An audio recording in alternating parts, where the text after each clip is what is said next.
A very good afternoon to you with your main newscast for today, Monday, June 19th, 2023. My name is Joshua Van Slegman. Thank you for joining us. We get to the news in details.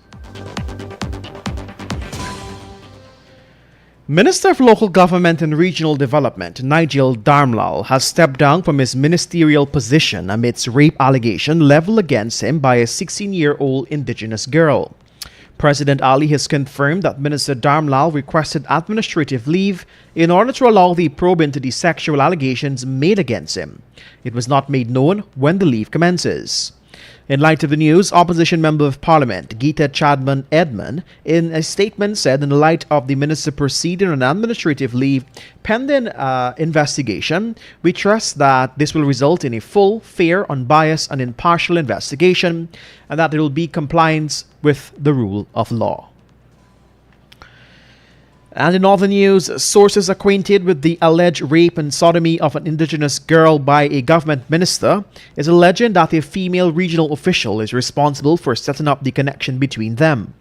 We understand that the minister met the girl at a regional competition, and according to sources, the minister chose her because she was the youngest participating in the event.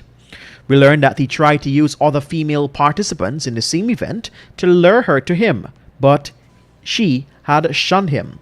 It soon began circulating that the minister will be endorsing her to win the next round of the competition so she could compete in the finals, which were held in the capital city. It is understood that the official had even promised to swing the competition in her favor so that she could win. It is believed that these alleged actions by the minister gained him the schoolgirl's trust, and the two became close acquaintances. Months later, allegations surfaced that he had raped and sodomized her at his home in the city. Get the full details in today's Kaieteur News. In other news, after succeeding in their bid for ExxonMobil to provide Guyana with a signed parent company guarantee taking full responsibility for the destruction caused by an oil spill in the lucrative Stabroek block, the government of Guyana has teamed up with the oil company to appeal the ruling of the High Court. This, however, has not shaken the grave need for proper protection in the event of a spill. President of Transparency Institute of Guyana Incorporated Frederick Collins recently said the legal team is prepared to take the fight for full liability coverage to the Caribbean Court of Justice, the Supreme Court in such legal matters. Nevertheless, he explained that the CCJ should be very interested in the proceedings because it is, as they call it, an apex court of the subscribing countries, including Guyana. In other news, 25-year-old Oliver Collins, a motorcyclist of Friendship on the east coast of Demerara, was on Saturday night killed in an accident. Police disclosed that the accident occurred on the Friendship Railway Embankment Road around 39 minutes after 8 o'clock. Involved in the accident was the motorcyclist and a motor car driven by a 22-year-old male who was arrested. The police reported that the driver of the motor car was under the influence of alcohol. He has been detained pending further investigations and charges.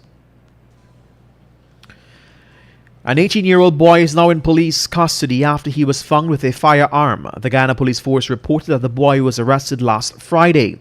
It was stated that between 12 hours and 12 hours 30, a party of policemen on patrol duty went to Wolford Avenue in the vicinity of Cam Street when they noticed the teen acting in a suspicious manner.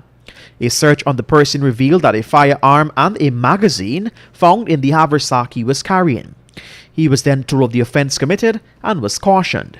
He said someone named Alex gave him the gun. The teen was arrested and the firearm was lodged pending further investigations. And coming from the Department of Public Information, construction has commenced on a 847 million water treatment plant at Parika, East Bank, Essequibo that will serve some 12,000 residents from Ruby stretching all the way to St. Lawrence when completed in 2024.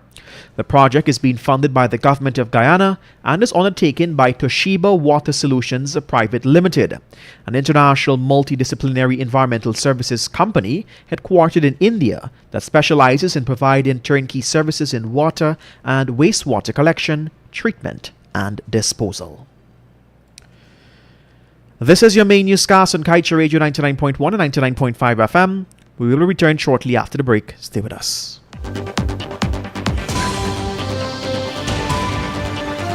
Right now, children are at an increased risk of sexual abuse, and the perpetrator can be nearer than you think. So stay alert and be aware. Be aware of your neighbors. Be aware of your friends. Be aware of the people you have in your home. Do not become complacent. Protect children now. You can make a report to the police or call the CPA hotline on 227-0979. A message from the Child Care and Protection Agency, Ministry of Human Services and Social Security, and UNICEF. Welcome back. Thank you for joining us.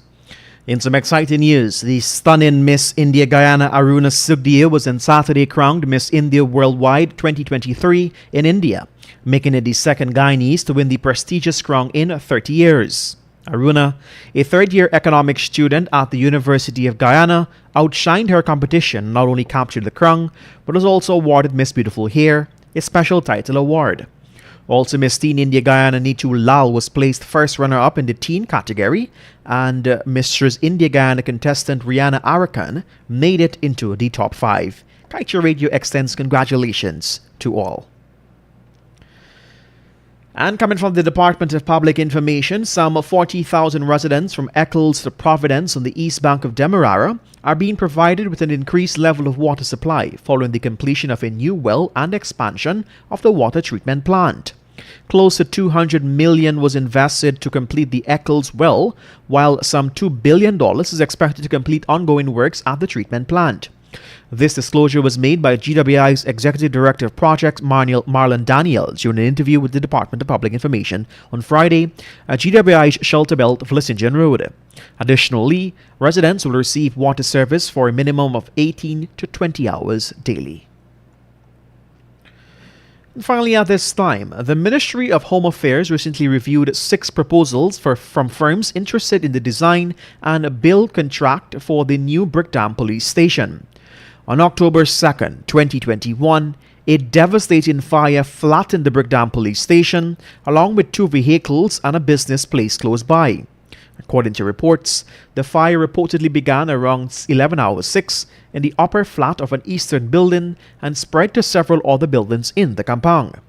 Immediate investigations led to the root of the fire, which was found to be caused by arson. A prisoner who was arrested earlier for robbery on the arms, confessed to the crime. And before we wrap things up this afternoon, we now turn your attention to the page 7 of the Kaieteur News, dedicated of being blunt. And today's blunt is titled, Hypocrisy in Government. Daily, this government is losing popularity. No matter how it tries to spin the recently concluded local government elections, where probably less than half of the voting population participated. Now, it has a major crisis on its hand.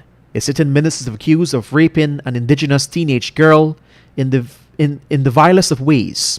But the president, as in his usual style, allowed the minister to decide that he must proceed on leave, rather than the head of state demanding this in the first place. We saw this same weak approach when Charandas Prasad, who had abused an Indian woman while as an ambassador in New Delhi, was allowed to call the shots. A bunch of hypocrites sitting in the high offices. In the meantime, the accused minister was on social media yesterday extolling how he loves the title Dad. And with that, we've come to the end of your main newscast for today, Monday, June 19th, 2023. For these stories and much more, head across their website at www.kaieteurnewsonline.com. I'm Joshua Van Slykeman. Thank you for joining us. Have a great remainder to your Monday. Want value for your advertising dollar? Then place your ads on Kaieteur